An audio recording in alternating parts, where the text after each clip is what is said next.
history. बिस्मिल्लाहिर्रहमानिर्रहीम अस्सलाम वालेकुम. सोल्यूशन चैप्टर हम स्टार्ट करो. په دې सोल्यूशन چپټر کې د کنسنټریشن چې کوم یونټس 1 بای 1 به موږ ډیسکس کول.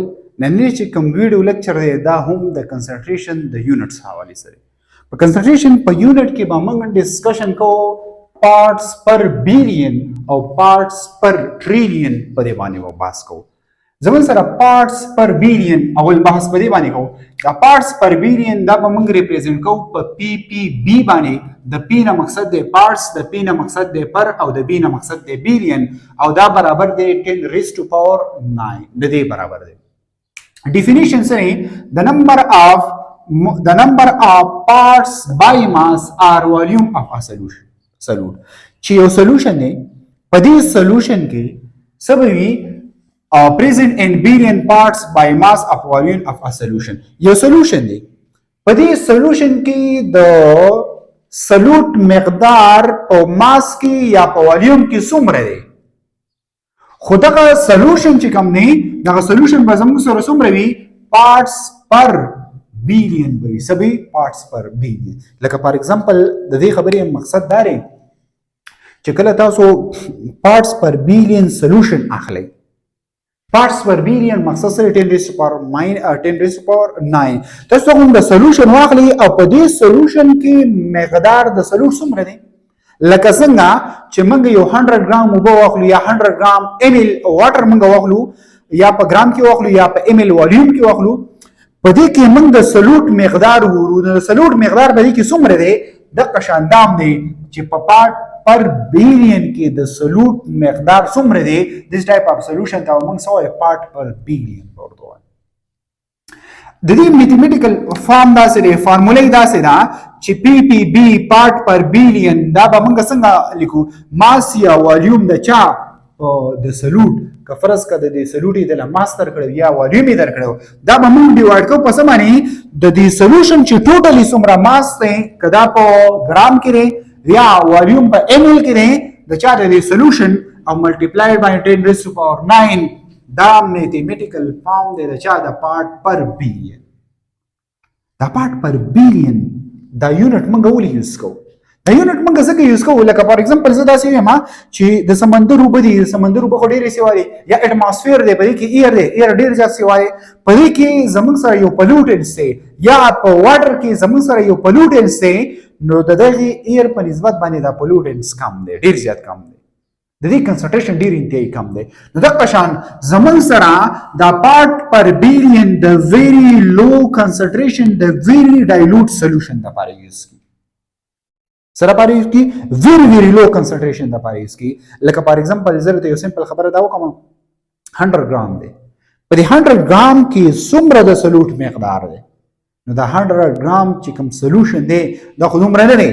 اوس که فار ایگزامپل زه دا وایم چې بیلین دی په دې کې په دې سولوشن کې د سولوټ څومره مقدار دی نو دا ویری لو شو. مین سولوشن ډیر شو، ډیر زیات سیوا شو، خو د سولوټ چې کوم سولوشن سیوا شو خو د سولوټ مقدار پکې کم دی. نو ځکه موږ دا وایو چې د دې لپاره به موږ څه یوز کوو پارت پر بیلین. او یو بل یونټ دی هغه ته موږ وایو پارت پر ټریلیون. نه هم د کنسنټریشن لپاره یوز کوي، دا دوه د کنسنټریشن یونټس.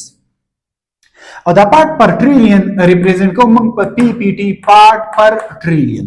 او پارت پر ټریلیون اٹ از equal to دا برابر دی 10 raised to power 12 د دې برابر دی. دا پارت پر ټریلیون دی. او دا پارت پر ټریلیون دا د دې پارت پر بیلین سولوشن نه نورم ډایلوټ دی، ډیر زیات سره ډایلوټ دی. ګوره درې قسمه یونټس موږ ویلو، یو پارت پر میلین دی، نو میلین دومره ډایلوټ نه دی as compared to that، بیا دا دومره ډایلوټ دومره نه as compared to that. که پرس کړه درېونو خبره کې درېونو خو ډایلوټ دی، خو زه په کمپیریزن کې خبره کوم د ټولو نه زیات ډایلوټ سولوشن چې کوم دی پارت پر ټریلیون.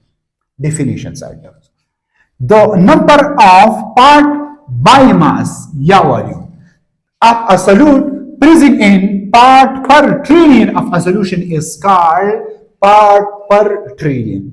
یو part per trillion یو solution دی 10 raised to power 12 ml یا ګرام دی، دلته 10 raised to power 9 او ماینس نه پلس 12 دی یا پلس 9 دی. دومره سولوشن دی په دومره سولوشن کې د سلوټ مقدار څومره دی نو دې ته بیلین په دومره پارت لکه فار ایگزامپل ما ګرام سولوشن اغسنه یا والیوم ما سولوشن اغسنه په دې ټوټل سولوشن کې د سلوټ مقدار څومره ډیزالف شوی دی سو اټ از کالډ پارت پر ټریلیون دې ته موږ سوال پارت پر ټریلیون بوتل فار ایگزامپل زم میتھمیټیکل فارم زم سره دې سره سیم ټو سیم ایگزامپل د دې اغسته شي ها د سمندر یا د اټماسفیر د دې اغسته شي په دې کې چې کوم ډیزالف ګیس دی یا ډیزالف سالټ دی د امپیورټی په پکې موجوده ایز کمپیر ټو واټر دا ډیر انتهایی کم دی سلوټ به کم دی همیشه د سالوینټ ټیک شو ها پارت پر ټریلیون د میتھمیټیکل فارم د دې دا چې ماس یا والیوم موږ راوخلو د سلوټ یا موږ په ماس کې راوخلو یا والیوم راوخلو او دا موږ سکو دا زمون سره دا موږ وګورو په یو سولوشن کې خو دغه سولوشن مقدار به سوي دغه سولوشن مقدار به 10 ریز ټو پاور 12 ګرام یا ml د دې سولوشن مقدار بداوي او دا هم it is also used for a very very dilute solution part per million part per trillion and part per billion دا درېونه د concentration چې کوم units دي it is used for the dilute solution دا د dilute solution د لپاره یوز کی ځکه فار ایگزامپل که فرض کا څوک د یو ایگزامپل راولې ډیر اسان ایگزامپل په سالف کیږي تاسو له ایگزامپل درکړې څنګه په سالف کوئ او تاسو ته وایي چې پارت پر میلیون کې یا په بیلیون کې یا په ټریلیون کې راځه ماته انسر پکاره دی نو ایزی دی وګورئ که فرض کا تاسو له په مول کې درکړې ګرام ته واړو ډي ام کیوب کې درکړې ایم ال ته واړو یونټ مې د تمخ کې لیکلو دلته د لپګرام کې درکړو جوټیک دا په دې باندې ډیوایډ کې بده کې ولا زره پور کې تاسو له ایگزیکټلی ریزلټ درلته ډېر په اسانه باندې یا فار ایگزامپل تاسو له درکړې وي چې زمونږ سره د سلوټ مقدار څومره دی د سلوټ مقدار دی 200 ml یا 200 ګرام دی او دلته زمونږ سره ټوټل سولوشن د څه برابر دی ټوټل سولوشن د 500 ml برابر دی نو دا په دې باندې ډیوایډ کې بده کې ولا زره پور کې تاسو پی پی بی معلوم شي سیم ټو سیم انسر ایگزامپل په خپل سالف کې کنه پوهې کمنټس وکړئ زه به تاسو ته سالف کوم خو ډیر ایزي ایگزامپل